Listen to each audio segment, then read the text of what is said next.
High Commander's Wrath aka of the Cavalry Empire had conquered 47 worlds. His armada had turned entire systems into resource extraction zones, and not once had any species mounted effective resistance. When his fleet arrived at the edge of the Sol system, he expected the same predictable pattern: initial defiance, futile resistance, then inevitable surrender.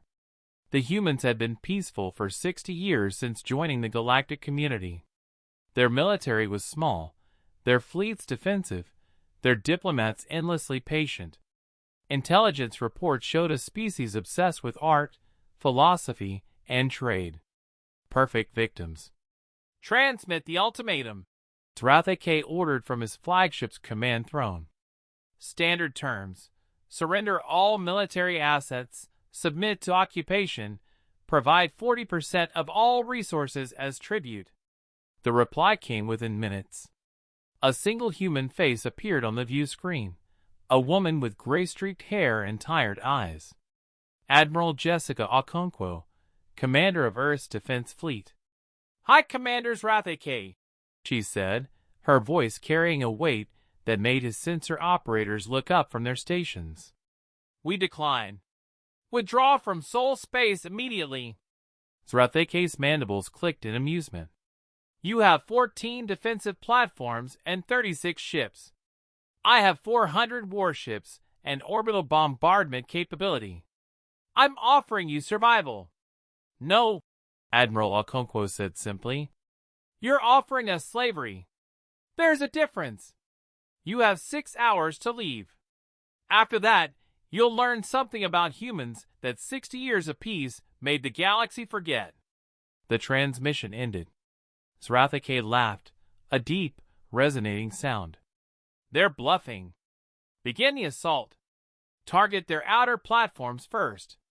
His fleet advanced in perfect formation, weapons charging, shields at maximum. Standard doctrine that had worked 47 times before. Then Earth's asteroid belt moved. What Wrath aka's sensors had dismissed as ordinary mining operations revealed themselves as camouflaged weapons platforms. Hundreds of them. Railguns that had been hidden inside hollowed asteroids opened fire simultaneously, sending tungsten projectiles at relativistic speeds into his forward line.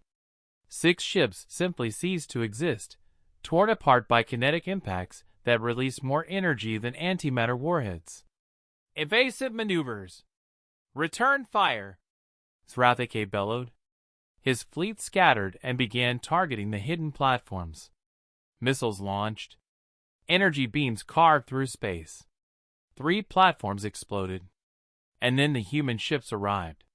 Not from orbital positions where his scouts had tracked them. From within Jupiter's atmosphere, where they'd been hiding in the electromagnetic storm bands that blocked sensors.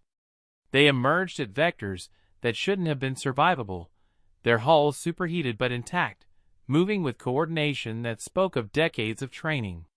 Training they kept hidden behind diplomatic smiles and trade agreements.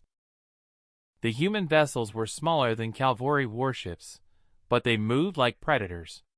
No wasted motion, no hesitation. They didn't engage in the formal fleet combats Wrath aka knew. They swarmed, exploiting gaps in formation, targeting specific subsystems with surgical precision. One of his cruisers lost main power. Another began venting atmosphere from targeted breaches. A third reported boarders. Somehow humans had launched boarding pods that his point defense hadn't even tracked. "How are they doing this?"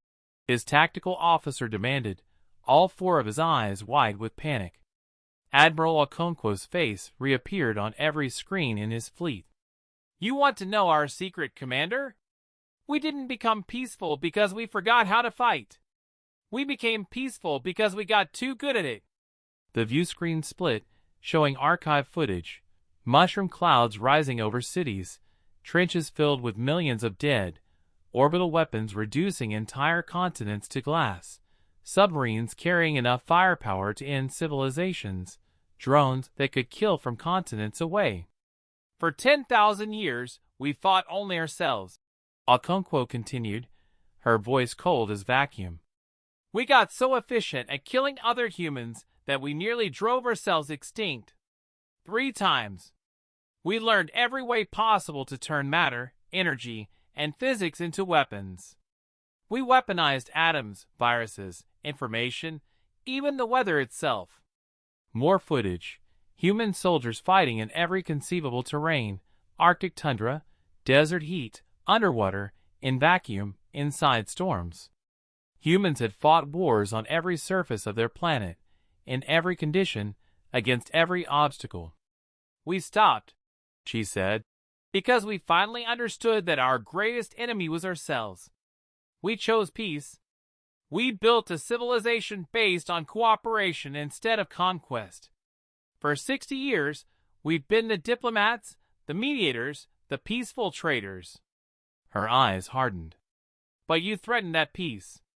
So now you learn what we were peaceful about.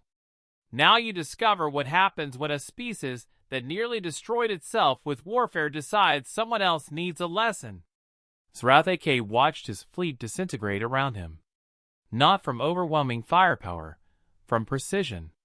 Every human attack targeted command nodes, power conduits, life support. They weren't trying to destroy his ships.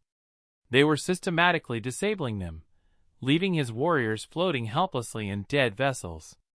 More terrifying, they were doing it without casualties. The humans weren't losing ships because they weren't fighting fair.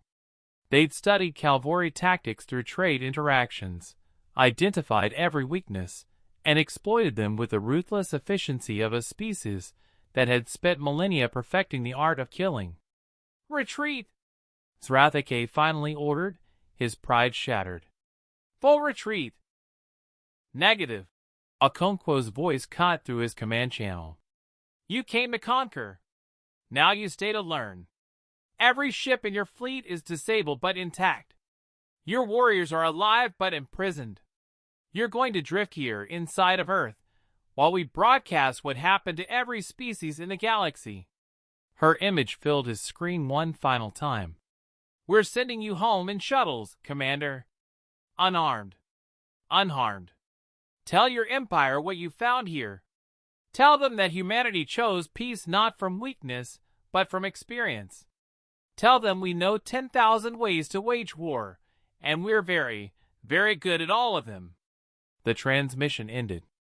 Srathake sat in his command throne, surrounded by dead systems and disabled ships, and understood with absolute clarity why humans had been so eager for peace. They weren't afraid of war. They were afraid of what they'd become if they waged it again. 2 days later, the Calvori Empire received 400 shuttles carrying traumatized warriors and a single message. Earth chooses peace. Choose wisely. The invasion fleets turned back. Word spread. And 60 years of human diplomacy suddenly made perfect, terrifying sense. The Death Worlders hadn't forgotten war. They'd simply been trying very, very hard not to remember how good they were at it.